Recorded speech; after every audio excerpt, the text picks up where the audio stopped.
ఊరినికా ఊరికేమో దబ్బేస్తామని వస్తాము, ఇటు చూస్తే వాడు ఇచ్చే శాలరీ కన్నా వాడు పెట్టే టెన్షన్ జాస్తి.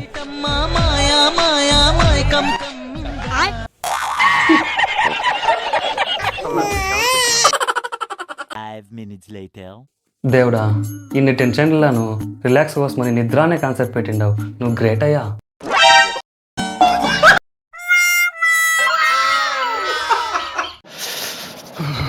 రే మచ్చా, తాగేక్కడ నీళ్ళు ఎత్తుకొని రారా. ఈసల్లా నేను అప్పుడు బిడ్డకి నీళ్ళు కావాలనా?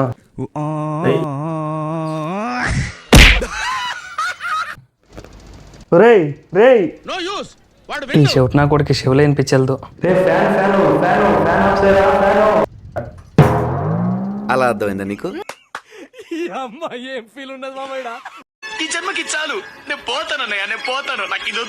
అబ్బా, ఇక్కడ ప్రశాంతంగా ఉందిరా. హలో, ఏం లేదురా, ఫోన్ చేస్తే ఇస్తావా లేదా అని చూసి. నేనేం పాపం చేశాను, నాకే ఇన్ని కష్టాలు వచ్చాయి. ఏం మచ్చా ఫుల్ జాలీగా ఉన్నట్లున్నావా? నట్టిగా పోతలేను, నన్ను వడగట్టి పాడే